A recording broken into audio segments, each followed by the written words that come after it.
ಅವತ್ತು ಶಿವರಾತ್ರಿಯ ದಿನ. ಚಳಿಗಾಲದಲ್ಲಂತೂ ನಮ್ಮ ಕೊಡಗಿನ ವೆದರ್ ಬಗ್ಗೆ ಹೇಳಬೇಕಾ? ಸೂರ್ಯನ ದರ್ಶನ ಅಂತೂ ಸಿಗೋದೇ ಅಪರೂಪ ಬಿಡಿ, ಅಂತ ಟೈಮ್ ಅದು. ಫೆಬ್ರವರಿ 16ರ ಆ ದಿನ ಪೊನ್ನಂಪೇಟೆಯ ರಾಮಕೃಷ್ಣ ಸೇವಾಶ್ರಮದಲ್ಲಿ ಹುಟ್ಟಿದವರೇ ಈ ದರ್ಶನ್. ಸಾರಿ, ಹೇಮಂತ್ ಕುಮಾರ್. ಈ ಹೇಮಂತ್ ಕುಮಾರ್ ಅನ್ನೋ ಹೆಸರು ಇದೆಯಲ್ಲ, ಇದು ದರ್ಶನ್ ತಾಯಿ ಮೀನಾ ಅವರು ದರ್ಶನ್ ರನ್ನ ತೊಟ್ಟಿಲಿಗೆ ಹಾಕಿದಾಗ ಕರೆದಂತ ಹೆಸರು.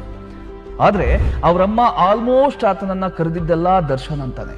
ಇನ್ನು ಅಪ್ಪ ಖ್ಯಾತ ಕಲಾವಿದ ತೂಗುದೀಪ ಶ್ರೀನಿವಾಸ್. ಈ ದಂಪತಿಯ 3 ಮಕ್ಕಳೇ ಈ ದರ್ಶನ್, ದಿವ್ಯಾ ಅಂಡ್ ದಿನಕರ್. ಅಂದ ಹಾಗೆ ತೂಗುದೀಪ ಶ್ರೀನಿವಾಸ್ ಅವರು ಚಿತ್ರರಂಗಕ್ಕೆ ಬರೋಕ್ಕೂ ಮೊದಲು ತಮ್ಮ ಅಣ್ಣನ ಬೇಕರಿಯಲ್ಲಿ ಕೆಲಸ ಮಾಡ್ತಿದ್ರು. ಅದ್ರ ಜೊತೆಗೆ ಒಂದಿಷ್ಟು ನಾಟಕಗಳಲ್ಲೂ ಕೂಡ ಅವರು ಅಭಿನಯಿಸ್ತಿದ್ರು. ಮೈಸೂರಿನಲ್ಲಿದ್ದ ಅವರ ಬೇಕರಿ ಹತ್ರ ಚಿತ್ರರಂಗದ ಅನೇಕ ಕಲಾವಿದರುಗಳು ಬರ್ತಿದ್ರು. ಆ ರೀತಿ ಚಿತ್ರರಂಗಕ್ಕೆ ಕಾಲಿಟ್ಟ ಅವರು ತೂಗುದೀಪ ಸಿನಿಮಾದ ಮೂಲಕ ಬಣ್ಣ ಹಚ್ತಾರೆ. ಅದೇ ಚಿತ್ರದಲ್ಲಿ ಶ್ರೀನಿವಾಸ್ ಅನ್ನುವ 3 ಹೆಸರು ಇದ್ದಿದ್ರಿಂದ ದರ್ಶನ್ ಅವರ ತಂದೆ ತಮ್ಮ ಹೆಸರನ್ನ ತೂಗುದೀಪ ಶ್ರೀನಿವಾಸ್ ಅಂತ ಬದಲಾಯಿಸಿಕೊಳ್ತಾರೆ.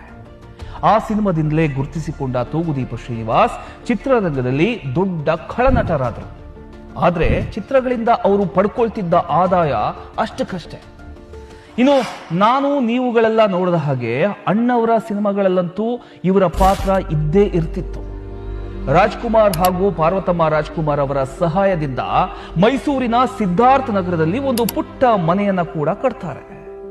ಅಣ್ಣವರ ನೆರವಿನ ಒಂದು ನೆನಪಿಗೋಸ್ಕರ ಆ ಮನೆಗೆ ಮೂಪಾ ಕೃಪಾ ಅಂತ ಹೆಸರನ್ನ ಕೂಡ ಇಡ್ತಾರೆ. ಅಂದ್ರೆ ಮುತ್ತುರಾಜ್ ಮತ್ತು ಪಾರ್ವತಮ್ಮ ಕೃಪೆ ಅಂತ.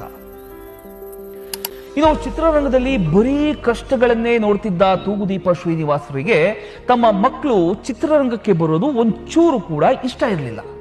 ಅದರಿಂದ ಅವರು ದರ್ಶನ್ ಚಿತ್ರರಂಗಕ್ಕೆ ಹೋಗೋದನ್ನ ತಡೀತಾರೆ.